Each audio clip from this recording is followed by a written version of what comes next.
శనార్థులు నేనైతే గౌరీ నచ్చిన ఇవాళ వాతావరణం అయితే చల్లగా ఉంది కదా ఇంట్లో ఏమన్నా వేడిగా చేసుకొని తిందాం అనుకున్నా కానీ ఆఫీస్కి రాక తప్పుతుందా అందుకే మీరైతే ఇంట్లోనే ఉన్నారు కదా మంచిగా వేడిగా ఏమన్నా చేసుకొని మన ప్రోగ్రామ్ అయితే చూడురి ఏమన్నా ప్రోగ్రామ్ చూడాలంటే ముందుగాలైతే ముచ్చట్లు స్టార్ట్ చేయాలి కదా చట్పట్ ముచ్చట్లు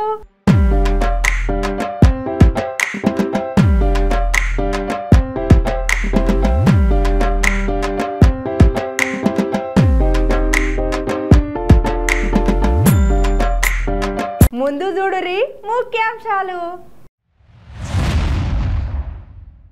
గెలిచింది మేడం చేస్తున్నారు సంబరం జాగ్తో కిరికిరి బిందె పెట్టింది ఆడో మరి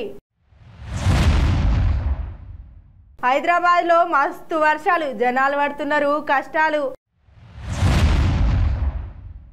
మంచు లక్ష్మి సాయం బంగారు బడులు కావడం ఖాయం భారత రాష్ట్రపతి ఎన్నికల్లో అధికార ఎన్డీఏ అభ్యర్థిగా బరిలోకి దిగిన ద్రౌపది ముర్ము ఘన విజయం సాధించింది మరి ఆ సంగతులేంటో చూద్దాం పారి ఇక మన భారత రాష్ట్రపతి ఎన్నికల్లో అధికార ఎన్డీఏ అభ్యర్థిగా బరిలోకి దిగింది ద్రౌపది ముర్ము దిగడమే కాదు ఘన విజయం కూడా సాధించింది మరి ఓట్ల లెక్కింపు పూర్తి కాకుండానే తన సమీప అభ్యర్థి విపక్షాల ఉమ్మడి అభ్యర్థి యశ్వంత్ సిన్హాపై భారీ మెజారిటీతో ముర్ము ఘన విజయం సాధించిందట మరి ఇది ఇలా ఉంటే రాత్రి 8 గంటల సమయంలోనే ముర్ము విజయానికి సరిపడా ఓట్లు వచ్చినాయని తెలియగానే మోడీ సార్ పోయి ఆమెకి శుభాకాంక్షలు తెలిపినట మరి అప్పటికే అక్కడ జాతీయ అధ్యక్షుడు జగత్ ప్రకాష్ నడ్డాతో కలిసి ముర్ము నడ్డా మోదీ కలిసి భేటీ అయ్యాలట మరి భారత రాష్ట్రపతిగా ఎన్నికైన ఆమెకి అభినందనలు తెలియజేసినట్టు ఈ సందర్భంగా ముర్ము వ్యక్తిత్వాన్ని విజయాన్ని ఆకాశానికి ఎత్తేసిందట మోదీ ఆకాశానికి ఎత్తుడే కాదు ఆమెకు ఓట్లేసి గెలిపించిన ఎమ్మెల్యేలు ఎంపీలు ప్రజాప్రతినిధులు అందరికీ వరుస ట్వీట్లతో అభినందనలు తెలియజేసిందట మరి మోడీ సారు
देने के लिए देश की पहली आदिवासी महिला जो पहुंची है देश के सर्वोच्च स्तर तक सर्वोच्च पद तक उन्हें बधाई देने के लिए खुद पहुंचे हैं प्रधानमंत्री नरेंद्र मोदी द्रौपदी मुर्मू के निवास स्थान पर।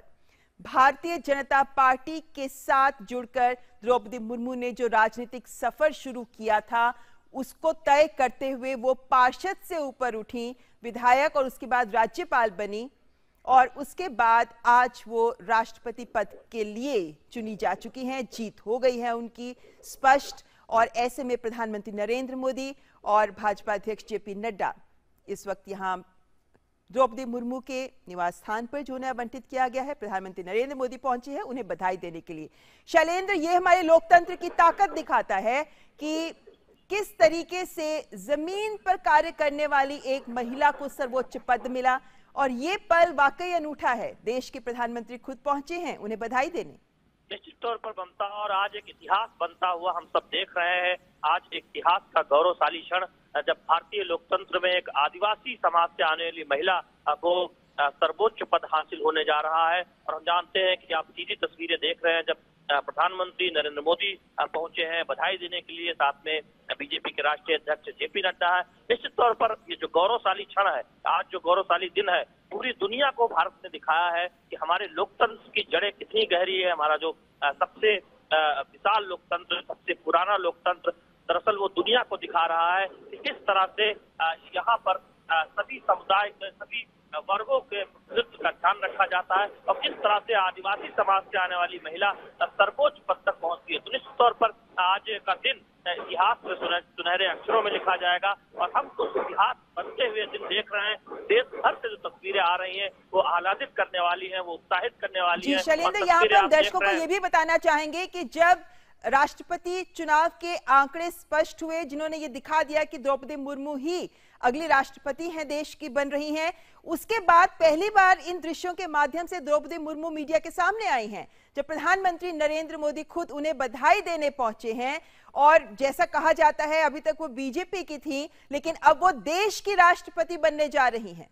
निश्चित तौर पर वो देश की राष्ट्रपति बनने जा रही हैं और हम जानते हैं कि एक ऐसी राष्ट्रपति बनने जा रही हैं जो आदिवासी महिला समाज से आती है और निश्चित तौर पर उस गौरवशाली क्षण को हम सब महसूस कर रहे हैं और पूरे देश में जो तस्वीरें आ रही हैं वो भी दिखा रही है किस तरह से लोगों में उत्साह है। और हम देख रहे हैं कि तस्वीरों के जरिए जो भारतीय संस्कृति है, जो आदिवासी संस्कृति है, उसकी भी झलक दिखती है। और ये दरअसल आज का दिन इसलिए भी महत्वपूर्ण है कि आप देखें कि देश में पहली बार होने जा रहा है, तो निश्चित तौर पर उस लिहाज से भी आज हम देख रहे हैं कि सभी इस बात को समझ रहे हैं कि भारतीय लोकतंत्र में एक नया इतिहास रचा गया है। भारतीय लोकतंत्र ने दुनिया को दिखाया है इन तस्वीरों के माध्यम से, इस फैसले के माध्यम से, इस चुनाव के माध्यम से कि किस तरह से भारतीय लोकतंत्र की जड़ें दिनों दिन निरंतर गहरी होती जा रही है और मजबूत होती जा रही है। तो निश्चित तौर पर वो गौरवशाली क्षण, वो गौरवशाली दिन और इतिहास बनता हुआ हम सब देख रहे हैं।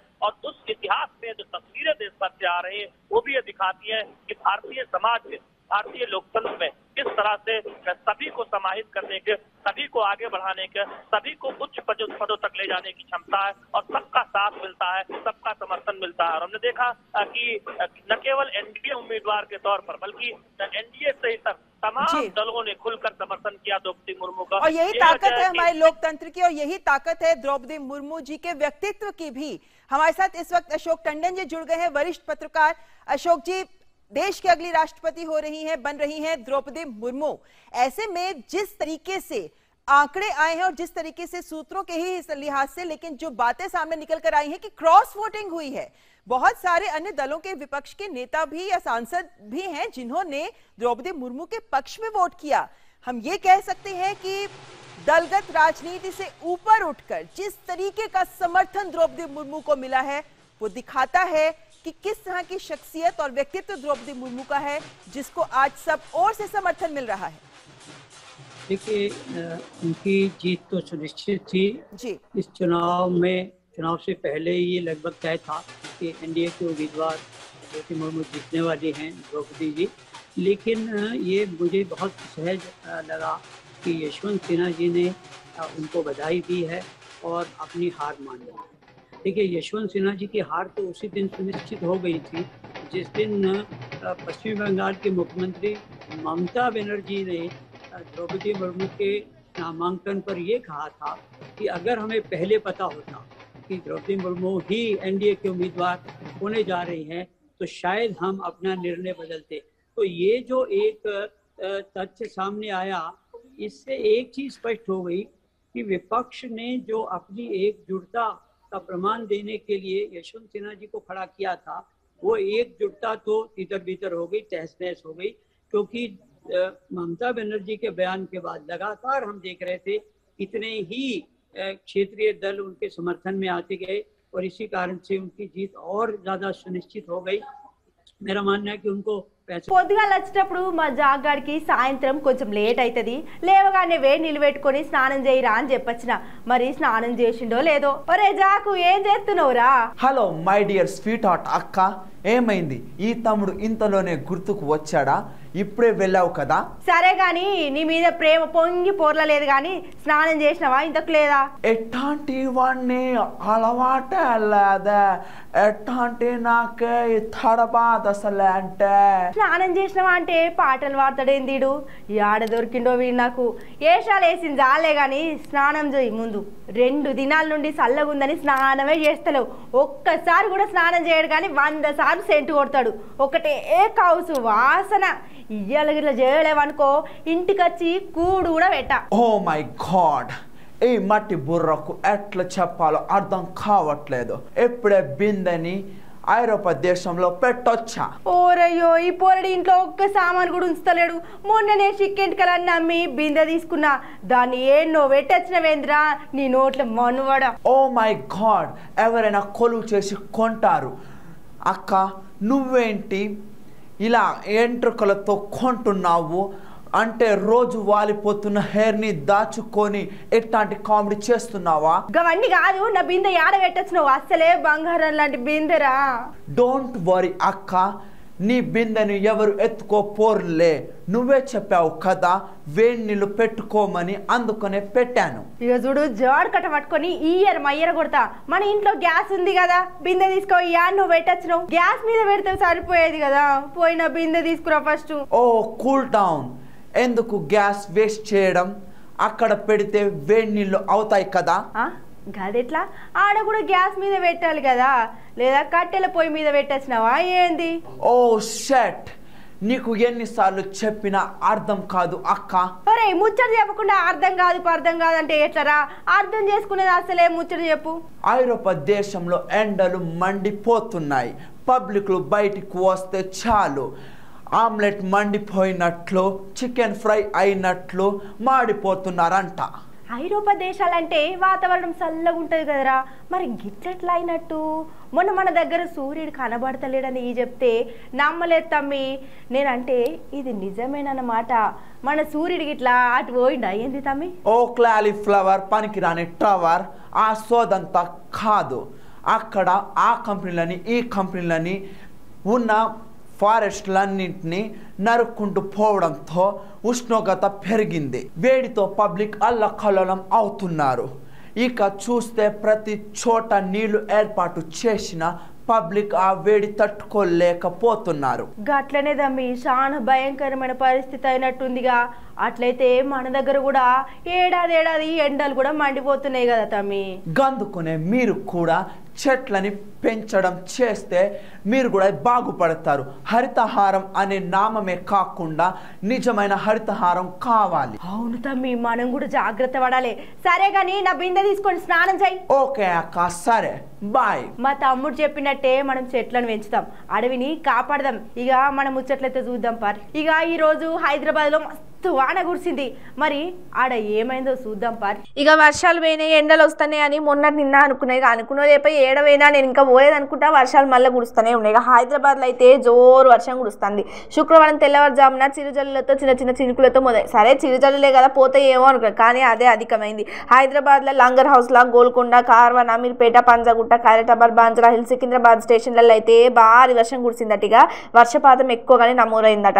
మరికొన్ని ప్రాంతాల్లో అయితే ముసురు వస్తుందట. రాష్ట్రంలో పలు జిల్లాల్లో శుక్రవారం భారీ వర్షాలు కురిసే అవకాశం ఉందని హైదరాబాద్ వాతావరణ శాఖ కూడా హెచ్చరించిందట. మరి ఈ హైదరాబాద్ లోనే కాదు, ఆదిలాబాద్, కుమ్రంభీం, ఆసిఫాబాద్, మంచిర్యాల, నిర్మల్, నిజామాబాద్, జగిత్యాల, హన్మకొండ జిల్లాల్లో అనేక ప్రాంతాల్లో కూడా భారీ వర్షాలు కురవచ్చని వాతావరణ శాఖ చెప్పిందట. మరి ఈ నెల 25 వరకు పలు ప్రాంతాల్లో తేలికపాటి వానలు కూడా కురుస్తాయని చెప్పిందట. మరి ఈ సందర్భంగా రోగాలు వస్తాయి, రొచ్చులు వస్తాయి కాబట్టి అందరూ జాగ్రత్తగా ఉండి వాళ్ళ శుభ్రతను పాటించాలని చెప్పేసి ఆరోగ్య శాఖ మంత్రి హరీష్ రావు సార్ ఇప్పటికే సందేశం ఇచ్చిందట. సార్ ఏం చెప్పినట అంటే, అధికారులు వెంటనే అప్రమత్తమై ఎవరికి ఎట్లాంటి చిన్న లక్షణాలు వచ్చినా సరే ఈ వాతావరణ మార్పిడి వల్ల ఎంబడే చికిత్స అందించి వాళ్ళని బాగు చేయాలని చెప్పేసి కూడా అధికారులకు చెప్పిండట మన హరీష్ రావు సార్.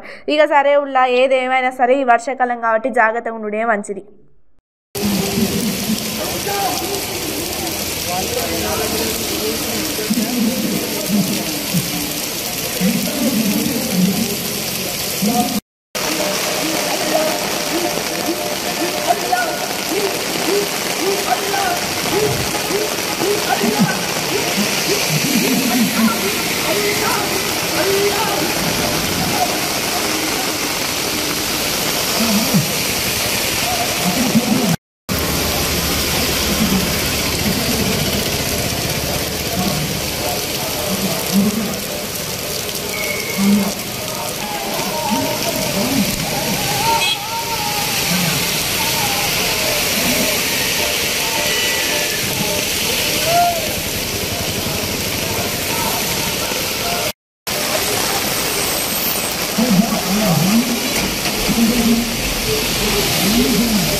మన నటి మంచు లక్ష్మి మేడం గొప్ప సాయం చేసింది. మరి ఎక్కడ ఏమో చూద్దాం పారి. ఇక సేవా కార్యక్రమాలు చేసుట్లా మంచి పనులు చేసుట్లా మంచి మోహన్ బాబు బిడ్డ అనేటువంటి మంచు లక్ష్మి అక్క ఇప్పుడు ముందే ఉంటుంది. ఇక ఈ అక్కకి ఏమైందో ఏమో సడన్గా కానీ యాదాద్రి భువనగిరి జిల్లా కలెక్టర్ కార్యాలయాన్ని మంచు లక్ష్మి అక్క సందర్శించినట్టు. మరి సందర్శించి వదిలిపెట్టుడు కాదు, కలెక్టర్ పమేలా సత్పతి డిఓ ఇతర అధికారులతో కలిసి భేటీ కూడా అయిందట. మరి జిల్లాలో ప్రభుత్వ పాఠశాలను దత్తత తీసుకొని దాన్ని అభివృద్ధి చేస్తా అని చెప్పి కూడా మంచు లక్ష్మి అక్క పిలుపునిచ్చినట్ట. మరి ఇట్లనే ఒక్కొక్కరు వచ్చి ఇట్లనే అన్నిటిని ఇట్లా దత్తత తీసుకుంటే అది మంచిగా అయితే ఈ గవర్నమెంట్ స్కూలే కావచ్చు ఇంకేమన్నా కావచ్చు. మరి ఈ అక్కకు బుద్ధిన బుద్ధి వేరొక్కరు కూడా పుట్టాలని చెప్పేసి కోరుకుందాం. ఏదేమైనా మంచు లక్ష్మి అక్క మంచి పని చేసినావు, ఇట్లనే తీసేస్తా ఉండు.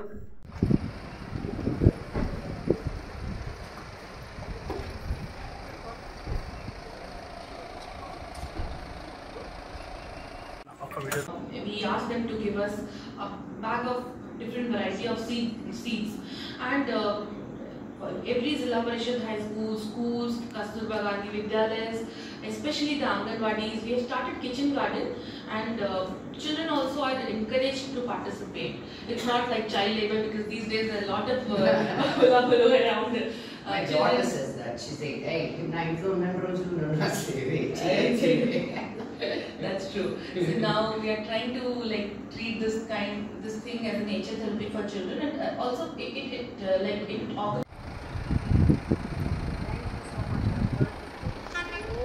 ఈ కరోనా పాడుగాను మళ్ళీ కొంచెం కొంచెం ఎక్కువైతుంది కదా, పాపం పోరగాళ్ళకి ఇబ్బంది అవుతుంది. ఇక ఈ కరోనా గోలేమో గానుల్లా ఇంకా పోతనే లేదు, ఆడ ఈడ విజృంభిస్తూనే ఉంది. ఇక దేవరకొండ నియోజకవర్గం కొండమల్లపల్లిలాట సాంఘిక సంక్షేమ బాలికల గురుకుల పాఠశాల ఒకే రోజు 29 మంది విద్యార్థులకు కరోనా పాజిటివ్ అని వచ్చిందట. మరి 29 మందిలో ఒకరట ఏదో చదువుతున్నట, ఒకరట 10వ తరగతి అట, మిగిలిన వాళ్ళందరూ ఇంటర్ సెకండ్ ఇయర్ చదువుతున్నారట. మరి పాఠశాలలో అన్ని తరగతులకు కలిపి ప్రస్తుతం 560 మంది ఉన్నారట. మరి ఏదో స్వల్ప లక్షణాలు కనిపిస్తున్నాయి అని చెప్పేసి ప్రిన్సిపల్ విజయలక్ష్మి అట 150 మందికి కరోనా టెస్ట్లే చేయించిందట. ఇక డైరెక్ట్గా చేపిస్తే 29 మందికి పాజిటివ్ అని చెప్పేసి వచ్చిందట. మరి వాళ్ళని హోమ్ క్వారంటైన్ కోసం అని చెప్పేసి వాళ్ళ ఇళ్ళకి కూడా పంపిందట. మరి ఎవరు భయపడద్దు, శానిటైజర్ చేపిస్తాం మంచిగా ఉంటుందని చెప్పేసి చెప్తుందట. మరి ఏదేమైనా సరే ఈ కరోనా బారిన పడి వాళ్ళందరినీ ఐసోలేషన్లో ఉంచి ట్రీట్మెంట్ అందిస్తున్నట వైద్యులిక. తాజాగా నార్కట్పల్లి మహాత్మా జ్యోతిరావు పులే సంక్షేమ గురుకుల పాఠశాల కూడా కరోనానే వచ్చిందట. మరి 15 మంది విద్యార్థులకు కరోనా పాజిటివ్ నిర్ధారణ అయిందట. వాళ్ళందరినీ ఇంటికి పంపిస్తున్నట. కానీ తల్లిదండ్రులు అయితే బాగా భయపడుతున్నారట ఏమవుతుందో అని చెప్పేసి. ఇక డిహెచ్ఎంఓ కొండలరావు సందర్శించినట కళాశాలని. కరోనాకు ఎవరు భయం కావద్దు, మేము ఉన్నాము, తగిన జాగ్రత్తలు తీసుకుంటామని చెప్పేసి భరోసానిస్తున్నారట. మరి ఇక విద్యార్థులు మీరు కూడా జర భద్రం.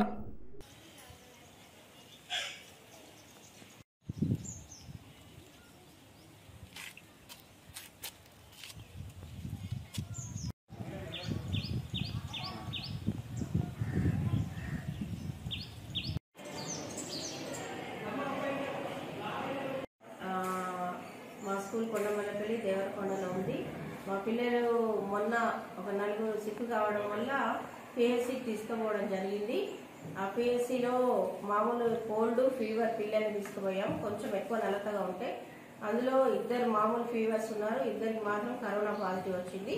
దానివల్ల మళ్ళీ ఆ పిహెచ్సి వాళ్ళని రిక్వెస్ట్ చేసి స్కూల్లో క్యాంపు పెట్టండి అని అడగడం జరిగింది. ఆ క్యాంపులో మా పిల్లలకు టెస్ట్ చేశారు. పిహెచ్సి వాళ్ళు వచ్చేసి ఆశా వర్కర్లు పిహెచ్సి వాళ్ళు వచ్చి టెస్ట్ చేయడం 150 మెంబర్స్ దాకా టెస్ట్ చేశారు సార్. అందులో 29 మెంబర్స్ కరోనా పాజిటివ్ వచ్చింది. అందులో ఇంటర్మీడియట్ సెకండ్ ఇయర్ వాళ్ళు ఎక్కువ ఉన్నారు. వాళ్ళందరూ 20 above students are asymptomatic, symptoms ఏమీ లేవు, కాఫ్ లేదు, కోల్డ్ లేదు, ఏమీ లేదు సార్. దానికి మేము అన్ని రకాల ప్రికాషన్స్ తీసుకుంటున్నాం.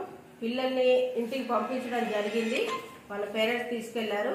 మేము క్వారంటైన్లో ఉంచుతామంటే పిల్లల రిక్వెస్ట్ మీద వాళ్ళను ఇంటికి పంపించడం జరిగింది. ఇది ఈసారి జరిగిన విషయం. మిగిలిన పిల్లలందరూ సేఫ్గా ఉన్నారు స్కూల్లో, వాళ్ళకి ఏ రకమైన ఇబ్బంది లేదు. వాళ్ళకి కావాల్సిన ప్రికాషన్స్ అన్ని మేము తీసుకుంటున్నాం.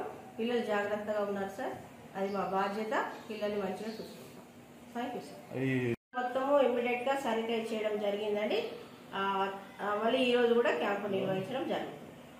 శానిటైజ్ అయిపోయింది సార్. పిల్లలకు అన్ని రకాల ప్రికాషన్స్ తీసుకుంటున్నాం. కషాయం పంపిస్తున్నాం, హాట్ వాటర్ ఇస్తున్నాం.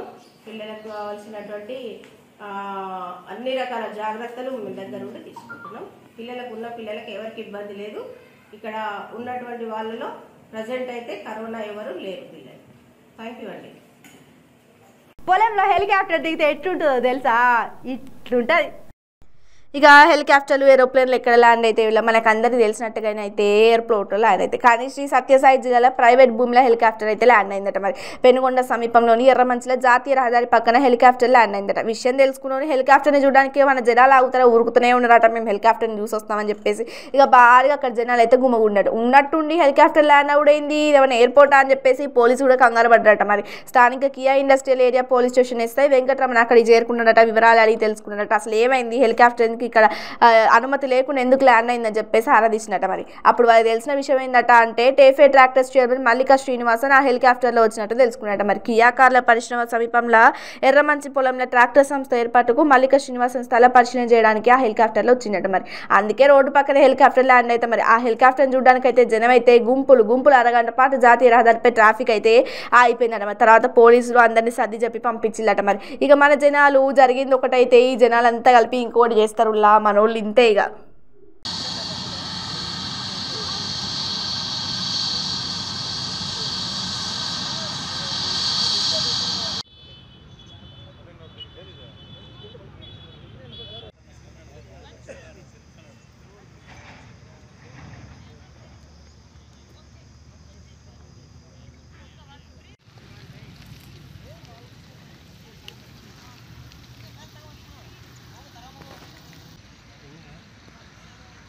ఉండిపోరా ఏం కాదు కానీ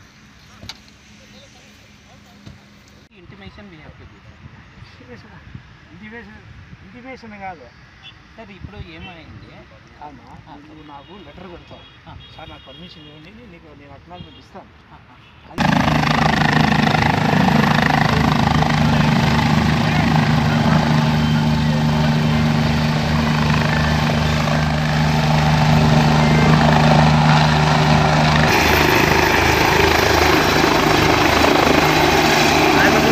ఇలా వాతావరణం చల్లగా ఉంటే నేనైతే వేడి ముచ్చట్లు చెప్పినా కదలా. ఇక మళ్ళీ ముచ్చట్లతో మళ్ళీ కలుసుకుందాం. అందరికీ శనార్థులు.